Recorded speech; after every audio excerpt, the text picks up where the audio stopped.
Line 469, his gun. Gradus, as he drove back to Geneva, wondered when he would be able to use it, that gun. The afternoon was unbearably hot. The lake had developed a scaling of silver and a touch of reflected thunderhead. As many old glaziers, he could deduce rather accurately water temperature from certain indices of brilliancy and motion, and now judged it to be at least 23 degrees. As soon as he got back to his hotel, he made a long-distance call to headquarters. It proved a terrible experience.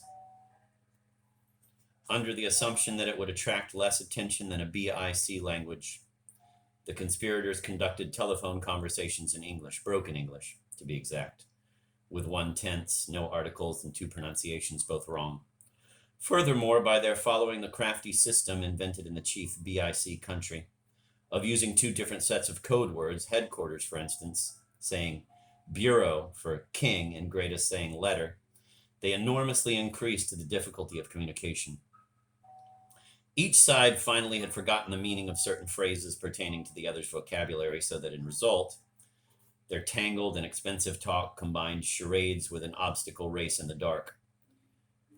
Headquarters thought it understood that letters from the king divulging his whereabouts could be obtained by breaking into Villadissa and rifling the queen's bureau. Gradus, who had said nothing of the sort, but had merely tried to convey the results of his Lex visit, was chagrined to learn that instead of looking for the king in Nice, he was expected to wait for a consignment of canned salmon in Geneva. One thing, though, came out clearly. Next time he should not telephone, but wire or write. Line 470, Negro. We were talking one day about prejudice. Earlier, at lunch in the faculty club, Professor H's guest, a decrepit emeritus from Boston, whom his host described with deep respect as, quote, a true patrician, a real blue-blooded Brahmin, end of quote. The Brahmin's grandsire sold braces in Belfast, had happened to say quite naturally and debonairly, in allusion to the origins of a not very engaging new man in the college library, quote, one of the chosen people, I understand, end of quote, enunciated with a small snort of comfortable relish. Upon which Assistant Professor Misha Gordon, a red-haired musician, had roundly remarked that, quote, of course God might choose his people, but man should choose his expressions. As we strolled back, my friend and I, to our adjacent castles under the sort of light April rain that in one of his lyrical poems he calls a rapid pencil sketch of spring,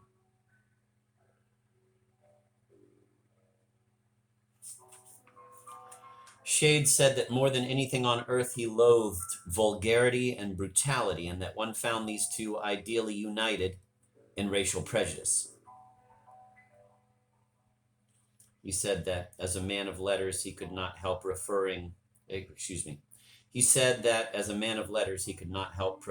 quote, is a Jew, quote, to, quote, is Jewish, end of quote, and, quote, is a Negro, end of quote, to, quote, is colored, end of quote.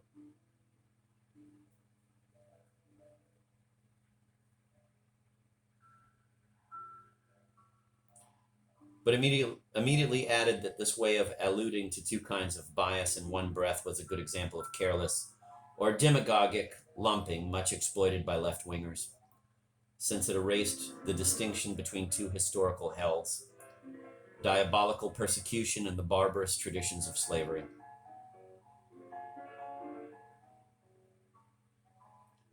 On the other hand, he admitted, the tears of all ill-treated human beings throughout the hopelessness of all time mathematically equaled each other, and perhaps, he thought, one did not err too much in tracing a family likeness, tensing of simian nostrils, sickening dulling of eyes, between the jasmine belt lyncher and the mystical anti-Semite when under the influence of their pet obsessions.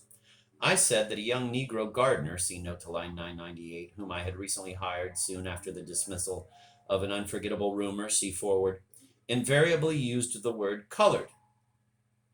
As a dealer in old and new words, observed Shade, He strongly objected to that epithet not only because it was artistically misleading, but also because its sense depended too much upon application and applier. Many competent Negroes, he agreed, considered it to be the only dignified word. Emotionally neutral and ethically inoffensive, their endorsement obliged decent non-Negroes to follow their lead. And poets do not like to be led. But the genteel adore endorsements and now use, quote, colored man for, quote, Negro, as they do nude for naked or perspiration for sweat.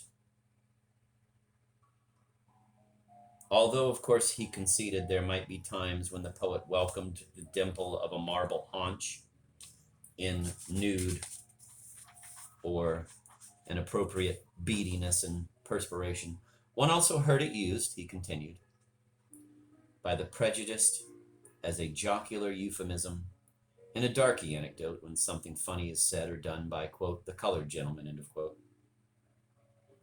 A sudden brother here of, quote, the Hebrew gentleman, end of quote, in Victorian novelettes. I had not quite understood his artistic objection to colored. He explained it thus. Figures in the first scientific works on flowers, birds, butterflies, and so forth were hand-painted by diligent aquarellists. In defective or premature publications, the figures on some plates remained blank.